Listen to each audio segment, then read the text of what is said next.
Hello guys and welcome back to the channel. आज मैं आपके लिए लेकर आया हूँ 2019 में रिलीज हुई horror survival thriller movie bumper Cliff, जिसे टेलगेट के नाम से भी जाना जाता है। इस मूवी का प्लॉट थोड़ा डिफरेंट है जिसे आप जरूर एंजॉय करोगे। तो गाइस अब बिना ज्यादा देरी किए मूवी की स्टोरी को स्टार्ट करते हैं।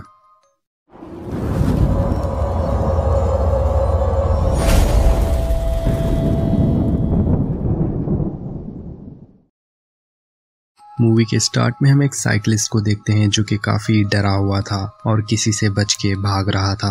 उसके पास एक वैन आकर रुकती है जिससे एक आदमी निकलता है। उस आदमी के पास था साइकिलिस्ट का मोबाइल फोन। वो आदमी से फोन लेने के लिए बुला रहा था, पर ये उससे डर के यहाँ से भागने लगता है। कुछ दूर जाने के बाद वो आदमी इसे वैन से टक्कर मार देता है, जिसकी वजह से ये काफी बुरी तरह से इंजर्ड हो चुका था। ये अपने आप को घसीटते हुए किसी तरह उससे बच के यहाँ से निकलने की कोशिश कर रहा था और वो आदमी आराम से अपनी वैन को पार्क करके इसकी साइकिल भी अपनी वैन में रख देता है। इस आदमी के पास थी पेस्टिसाइड करने वाली पूरी किट। अगर आपको नहीं पता तो मैं बता दूं कि पेस्टिसाइड करने के लिए जो केमिकल यूज होता है वो काफी खतरनाक और जहरीला होता है। ये आदमी अपना यूनिफॉर्म पहनकर उसके पीछे जाता है और पेस्टिसाइड पंप से उसके मुंह में सारा लिक्विड स्प्रे करके उसे मार देता है। ये था इस मूवी का इंट्रो। इसके बाद मूवी फोकस करती है हैंस नाम के एक आदमी पर, जो कि अपनी वाइफ डियाना और दो बेटियां मेलो और रॉबिन के साथ अपने पेरेंट्स के घर जा रहा था। आज हैंस के फादर का बर्थडे था, इसीलिए इन सब लोगों ने साथ में सेलिब्रेट करने का प्लान बनाया है। हांस एक सेल्फ कॉन्फिडेंट और ईगोइस्टिक इंसान है जिसे अपनी गलती नजर नहीं आती और इस वक्त भी वो डियाना से बहस कर रहा है क्योंकि ये लोग प्लान किए हुए टाइम से थोड़ा लेट हो चुके थे। यहाँ भी हांस को यही लग रहा था कि ये लोग डियाना की वजह से लेट हुए हैं। हांस ओवर स्पीडिंग के साथ काफी इररिस्पॉन्सिबली ड्राइव कर रहा था।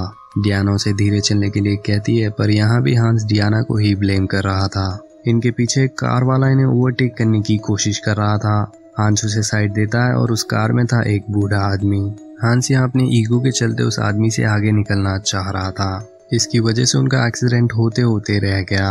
हालांकि अब तो गलती हांस की ही थी, लेकिन फिर भी वो मेलो के ऊपर ही चिल्ला रहा था। अब तो आप समझ गए होंगे कि हांस अपनी गलती कभी एक्सेप्ट नहीं करता। कुछ दूर जाने के बाद इन्हें रास्ते में थोड़ा बहुत ट्रैफिक मिलता है। यहाँ इनके सामने वही वैन है जो मूवी के स्टार्ट में उस किलर के पास थी और अब हांस भी वही कर रहा है जो कुछ देर पहले उस कार वाले ने इनके साथ किया था। हांस उसे ओवरटेक करने की कोशिश कर रहा था। यहाँ हांस अपनी बेटियों से कह रहा था कि इस वैन में भी कोई ओल्ड मैन होगा जो कि बड़ी मुश्किल से ड्राइव कर रहा है। ये कहते वक्त हांस पीछे देख रहा था, जिसकी वजह से इनका एक्सीडेंट दूसरी बार होने से बच गया। हांस उस वैन को ओवरटेक कर लेता है और आगे जाने से पहले वो इस वैन वाले को मॉक करते हुए पागल बोलता है। यहाँ हम क्लियरली देख पाते हैं कि ये वैन उसी किलर की है। हांस वापस से ओवर स्पीडिंग करते हुए आगे निकल जाता है। अब इन्हें हांस की मदर कॉल करती है। इनकी बातों से हमें पता चलता है कि हांस के फादर की तबीयत बहुत ही खराब है और शायद हो सकता है कि ये उनका आखिरी बर्थडे है। इसीलिए हांस की मॉम चाहती है कि ये लोग आज के दिन को अच्छी तरह से मिलकर सेलिब्रेट करें। हांस की मदर पूछ रही थी कि इन लोगों को आने में और कितना वक्त लगेगा। हांस रूडली उनसे कहता है कि ये लोग आधे घंटे के अंदर वहां पहुंच जाएंगे, लेकिन उससे पहले इन्हें फ्यूल भरवाने के लिए रुकना पड़ेगा। आगे ये लोग एक गैस स्टेशन पर रुकते हैं जहां ये सब फ्रेश होने के लिए वॉशरूम जाते हैं। वापस आकर हांस देखता है कि वो किलर जिसका नाम एड है वो हांस की फैमिली को इनडायरेक्टली धमका रहा था। हांस ने एड को पागल बोला था, इसीलिए वो चाहता था कि हांस उससे माफी मांगे, लेकिन हांस के पहाड़ जितने बड़े ईगो को माफी मांगना मंजूर नहीं था। एड उससे सीधे सीधे कह देता है कि अगर वो अपना आगे का रास्ता शांति से तय करना चाहता है तो वो माफी मांगकर यहाँ से जा सकता है। बेसिकली एड एक साइको है, पर हांस भी कुछ कम नहीं था। वो चाहता तो सिंपली यहाँ से सॉरी बोलकर निकल सकता था, पर वो ऐसा नहीं करता। हांस यहाँ एड से बहस करने लगता है। देखा जाए तो ये दोनों ही एक पॉइंटलेस बात पर बहस कर रहे थे। सॉरी बोलने से ना ही हांस को कोई फर्क पड़ेगा और ना ही एड को। काफी देर तक बहस करने के बाद हांस वापस से एड को पागल बोलते हुए यहाँ से चला जाता है, जो कि एड को बिल्कुल भी पसंद नहीं आया। अब वो इनका अच्छे से पेस्ट कंट्रोल करेगा। कुछ दूर जाने के बाद हांस नोटिस करता है कि एड इन्हें काफी देर से फॉलो कर रहा था। हांस उसे किसी तरह पीछा छुड़वाता है एक सिग्नल को ब्रेक करके। अब ये लोग हाईवे से उतरकर एक सड़क से आगे जा रहे थे, लेकिन एड भी आसानी से पीछा छोड़ने वाला नहीं था। यहाँ ये सब लोग भी उसे देख लेते हैं। डियाना पैनिक करने लगती है और वो 911 पे कॉल कर रही थी। लेकिन हांस को लगता है कि ये ज्यादा हो जाएगा। वो डियाना से कॉल करने के लिए मना करता है और कार को साइड पर रोकता है। ये देखकर एड भी कार रोक देता है। हांस कार से निकलकर उससे बात करने के लिए जाता है। डियाना को लग रहा था कि अब तो हांस उससे माफी मांग लेगा, पर वो तो एड को पुलिस की धमकी दे रहा था। एड हांस को अपोलोजाइज करने के लिए लास्ट चांस देता है, लेकिन हांस उसका मजाक बनाने लगता है। अब एड उसे कोई भी मौका नहीं देने वाला। एड उसका मोबाइल छीन लेता है और ये तो कुछ ज्यादा ही हो गया। हांस उसे अपना फोन वापस लेने की कोशिश कर रहा था और ये देखकर डियाना भी कार से निकलकर उनके पास जाती है। उन्हें छुड़ाने की चक्कर में डियाना हांस को लेकर पीछे गिर जाती है और एक कार से उसका सर क्रश होने से जस्ट बचा। इतना सब कुछ होने के बाद हांस फाइनली माफी मांगने के लिए मान जाता है, पर अब एड को कोई माफी नहीं चाहिए थी। अब तो वो हांस को सबक सिखाएगा। एड वैन से निकलकर अपने पंप को तैयार कर रहा था। इस बीच हांस अपना मोबाइल लेने लगता है, लेकिन तभी एड उस पर अटैक कर देता है और ये सब देखकर डियाना वैन का नंबर प्लेट नोट कर रही थी। एड अपने पंप से हांस पर स्प्रे करने ही वाला था, लेकिन हांस उससे बचते हुए किसी तरह वापस अपनी कार में पहुंच जाता है। पर एड ने पंप का पाइप कार की विंडो में घुसा दिया था और वो कार के अंदर स्प्रे भी कर देता है। हांस तेजी से ड्राइव करता है, जिसकी वजह से उस पंप का पाइप निकल जाता है और वो केमिकल एड के पैर पर भी गिर चुका था। थोड़ा आगे बढ़ते ही डियाना कार को रोकने के लिए बोलती है, क्योंकि कार के अंदर जहरीली गैस भर चुकी थी और इन्हें ऑक्सीजन भी ठीक से नहीं मिल रहा। हांस साइड पर रोकता है और ये लोग कार के डोर्स को ओपन करके एसी ऑन कर देते हैं और खुद को किसी तरह संभालते हैं, पर एड भी इनके पीछे वहां आ रहा था। अब ये लोग इतने ज्यादा डर चुके थे कि सभी अलग अलग भाग रहे थे। डियाना कार तक पहुंच जाती है और ये लोग यहाँ से किसी तरह निकल जाते हैं। यहाँ ये सभी इतने ज्यादा पैनिक कर रहे थे कि ये ठीक से ड्राइव भी नहीं कर पाते और पुलिस स्टेशन जाने तक इनकी कार की हालत कुछ ऐसी हो चुकी थी। हांस ऑफिसर्स को सब कुछ बताता है, पर डियाना ने एड की वैन का नंबर इतने अच्छे से लिखा था कि कुछ भी समझ नहीं आ रहा। इधर हम देखते हैं कि एड हांस के मोबाइल से उसकी मॉम का एड्रेस पता कर लेता है और सीधा उनके घर पहुंच जाता है। एड हांस की मदर से कहता है कि उसे हांस का मोबाइल सड़क पर मिला था। मोबाइल में यहाँ का एड्रेस था, इसीलिए वो फोन को वापस करने के लिए यहाँ आ गया। एड को लग रहा था कि वो उसे अंदर बुलाएगी, पर हांस की मदर मोबाइल उसे देकर यहाँ से जाने के लिए कहती है। इस पर एड कहता है कि वो हांस को खुद ही मोबाइल वापस करेगा। यहाँ हम उसके पैर को भी देखते हैं, जो उस केमिकल की वजह से काफी बुरी हालत में था। एड इसे वॉश करने के लिए पानी मांगता है, तो हांस की मदर उसे वॉशरूम यूज करने के लिए कहती है। अब तो वो घर के अंदर भी पहुंच गया। यहाँ वो हांस की मदर से अजीब से सवाल कर रहा था, जिसका जवाब वो ठीक से नहीं देती। इसीलिए एड सीधा ही पूछ लेता है कि अगर उसके बेटे ने कुछ गलत किया तो क्या उसके पेरेंट्स भी उसके लिए रिस्पॉन्सिबल होंगे। ये सुनकर वो समझ जाती है कि एड के इरादे कुछ ठीक नहीं। वो एड को यहाँ से जाने के लिए कहती है, पर एड उस पर अटैक कर देता है। एड हांस की मदर को पकड़कर ऊपर ले जाता है और यहाँ हम देखते हैं कि हांस के पास कोई भी प्रूफ नहीं था, इसीलिए वो ऑफिसर कुछ भी नहीं कर सकते। पर वो इनकी कार को टेम्परेरी फिक्स करके इन्हें घर तक प्रोटेक्शन देते हैं। रास्ते में इन्हें काफी सारी वाइट वैन्स नजर आती है और अब तो इन्हें हर एक वाइट वैन से डर लगने लगा था।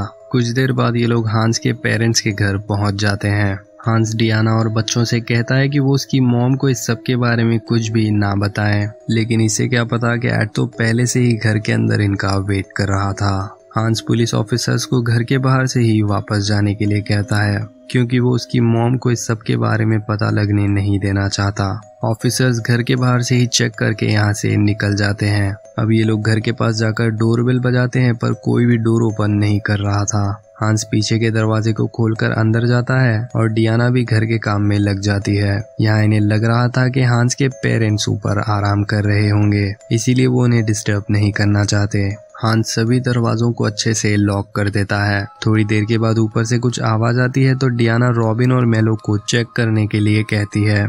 जब दोनों बच्चे ऊपर जाते हैं तो रूम में कोई भी मौजूद नहीं था, लेकिन वॉशरूम से हांस की मॉम उन्हें आवाज लगाती है। हांस के मॉम और डैड वॉशरूम में लॉक थे और हांस की मदर इन दोनों से कह रही थी कि जल्द से जल्द यहाँ से निकल जाओ, लेकिन इन्हें कुछ भी समझ नहीं आता। इसीलिए ये लोग अपनी मॉम डियाना को बुलाते हैं और डियाना हांस को आवाज लगाते हुए ऊपर चली जाती है। जब हांस ऊपर जाता है तो दूसरे रूम से एड उस पर वापस से वो केमिकल स्प्रे करने लगता है, जिससे बचने के लिए डियाना रूम को लॉक कर लेती है।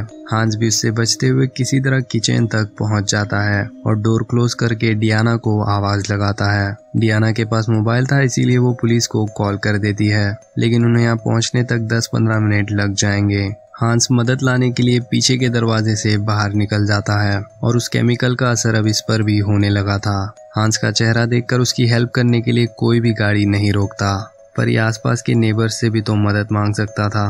यहाँ हम देखते हैं कि डियाना ने वॉशरूम के डोर को तोड़कर हांस के मॉम और डैड को बाहर निकाल लिया था। बाहर से हांस देखता है कि ऊपर एक विंडो थी। बड़ी मुश्किल के साथ वो ऊपर चढ़ता है और किसी तरह उस रूम में पहुंच जाता है। अब हांस की तबीयत कुछ ज्यादा ही खराब होने लगी थी उस केमिकल की वजह से, इसीलिए ये लोग सबसे पहले उसे वॉश करवाते हैं और कुछ देर के बाद इन्हें पुलिस वाले आकर रेस्क्यू कर लेते हैं। अगर आपको लग रहा है कि अब तो एड पकड़ा गया होगा, तो ऐसा नहीं है। इतना सब कुछ होने के बाद भी एड पुलिस के हाथ नहीं लगा। यहाँ मेलो और रॉबिन कार में थे, तभी एड वहाँ आता है। जैसी ड्रेस एड ने पहन रखी थी वैसी ही ड्रेस फोरेंसिक्स वालों ने भी पहन रखी थी, इसीलिए कोई भी एड को नहीं पहचान पाया। वो इन दोनों को वापस से धमकाकर बड़ी आसानी से यहाँ से निकल गया। पर चलो, हांस और ये सब तो जिंदा बच गए, लेकिन मूवी अभी बाकी है। सीन शिफ्ट होता है कुछ हफ्ते बाद, जहाँ हांस की फैमिली पूरी तरह से नॉर्मल हो चुकी थी। लेकिन एक दिन जब हांस मेलो और रॉबिन को स्कूल छोड़कर वापस आ रहा था, तभी हम हांस के पीछे नोटिस करते हैं एड की वैन को। एड भी हांस को देख लेता है, इसीलिए वो उसकी तरफ बढ़ने लगता है। यहाँ सीन ब्लैकआउट होता है और शायद ऑफ कैमरा एड ने हांस को कार से उड़ाकर मार दिया था। इसी के साथ ये मूवी यहाँ पर एंड हो जाती है। इस मूवी का प्लॉट काफी अजीब था, जहाँ दिन दहाड़े खुलेआम एक आदमी ये सब कर रहा था, और अजीब ये था कि वो पकड़ा भी नहीं गया। हम ऐसी दुनिया में जी रहे हैं जहाँ आज के दौर में कहीं ना कहीं सीसीटीवी कैमरास तो मौजूद होते ही हैं, लेकिन फिर भी पुलिस वाले एड को क्यों नहीं ढूंढ पाए। अगर आप इन सब चीजों का सेंस ढूंढने लगोगे तो वो तो आपको नहीं मिलेगा, पर मूवी में इंटेंस थ्रिलिंग मोमेंट जरूर मिलेंगे। लॉजिक को साइड में रख के आप इस मूवी को पूरी तरह एंजॉय कर सकते हो। सो गाइस, आप लोग मुझे अपने थॉट्स कमेंट करके जरूर बताना, और ये भी बताइए कि आपको वीडियो कैसा लगा। अगर पसंद आया तो इसे लाइक कर देना, साथ ही चैनल को सब्सक्राइब करके बेल आइकन भी ऑन कर लेना, क्योंकि मैं आपके लिए ऐसी इंटरेस्टिंग मूवीज लाता रहता हूँ। तो गाइस, अब मिलते हैं फिर किसी दिन एक और नई वीडियो में किसी और मूवी के साथ। तब तक के लिए टेक केयर, और अगर आपने यहाँ तक वीडियो देख लिया है तो थैंक्स फॉर वॉचिंग।